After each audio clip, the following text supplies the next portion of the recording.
Alright, here's our next problem. We're going to be solving this system of equations by a substitution. Now, these equations aren't as simple as the other ones because we have rationals involved, fractions.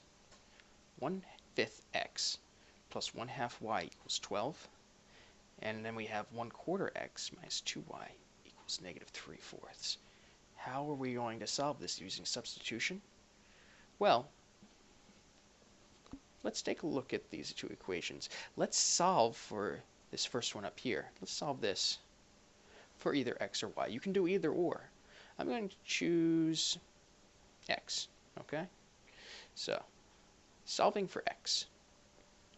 I'm going to subtract 1/2 y from both sides of this equation, giving us 1/5 x equals 12 minus 1/2 y.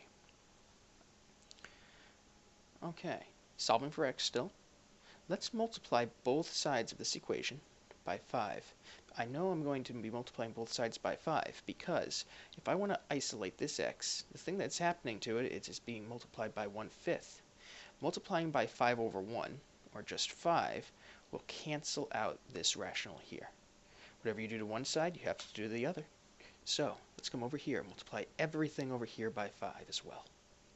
Over here, we'll just be left with x. This will go away. And x will be equal to, let's use the distributive property. 5 times 12, that's 60, minus 5/2 y. 5 times 1/2 y is 5/2 y. Alright, it's not clean, that's not simple, but it's a start.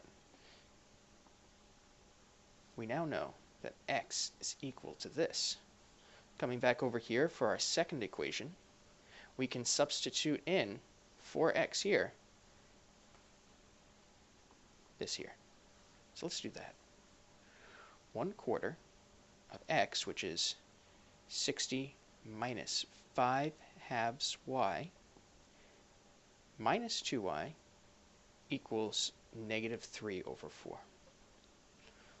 Okay, now what are we going to do? Well, we're going to put a y here because I forgot to write that. There's a y attached to that too.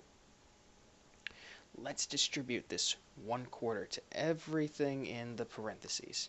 1/4 of 60, that's 15, minus 1/4, let's write this over here real quick, 1/4 times negative 5 over 2y. I could have just done this in my head, but I wanted to demonstrate it out.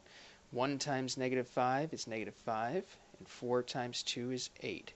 And we're just going to bring that y right along. So this is negative 5 over 8, or minus 5 over 8, and it's 5y over 8. Minus 2y equals negative 3/4. I wrote that over here. Just wrote this down. That's what I just said. Okay. Still, not the nicest thing to look at. I mean, we've got rationals on both sides. We've got like terms to combine. Let's put a nice big square around these two like terms here that we're going to combine. And let's see, I'm going to put a circle around these two because those are the other two that we're going to be looking at. Let's subtract 15 from both sides. This is one of those situations where I'll say, take out a calculator. You want to subtract negative 3/4 minus 15? Well, it's going to be negative 15 3/4, but let's transform it into something a little easier to look at. So, negative 3 divided by 4 minus 15, negative 15.75. We knew that, but we're just making sure. Alright, now we have negative 5/8 minus 2y.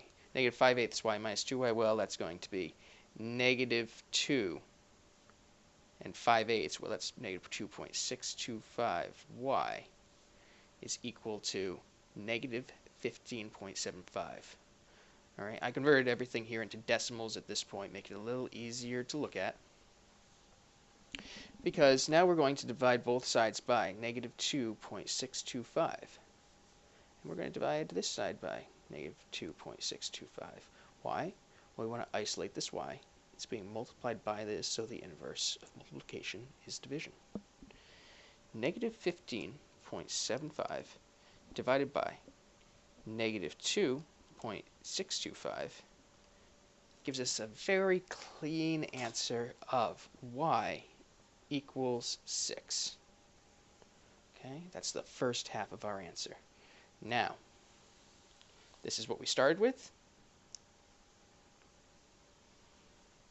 We can plug in y equals 6 into either of these equations, and we should get the same answer.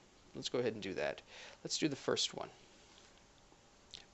Section off a little block for ourselves over here. All right.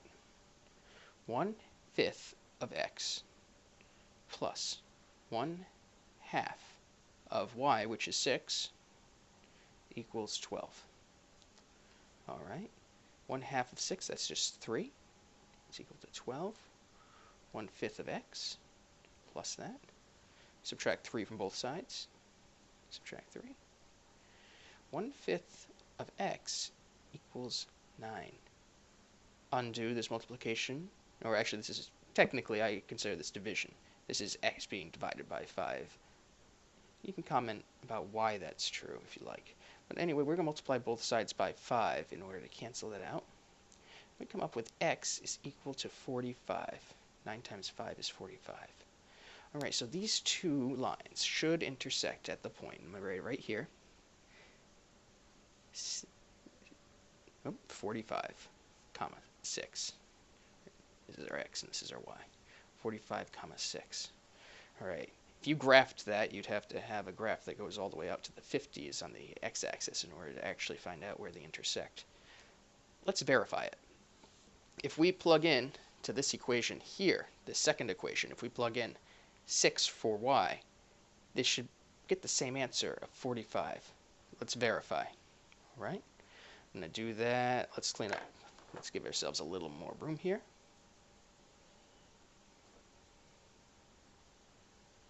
Okay. So, the second equation, 1/4 of x minus 2 times 6 is equal to negative 3 over 4. Solving this, we should get that x is equal to 45. Negative 2 times 6 is minus 12. 1/4 of x minus 12 is equal to negative 3 over 4. All right. Let's add 12 to both sides. Plus 12, plus 12. That's going to be 11 1/4, I believe. Let's just double check.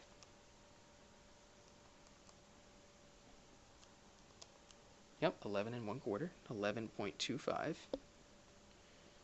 All right, so 1/4 of x is equal to 11.25. Let's multiply both sides by 4, undoing this multiplication. So 4 times 1/4 will just give us x. Multiply this side by 4. 11.25 times 4 gives us 45. X is equal to 45. So that's true, and we're all set. Our answer is, after even double checking, 45, comma 6. So even though we started with some messy rational numbers, we found an easy answer, 45, comma 6. It won't always be that way. Sometimes you'll be giving a system of linear equations and your answers will be rationals. Heck, in the future, you'll be given a system of equations and your answers will be irrational. And even further down the line, they could be imaginary or complex. All right. Thank you.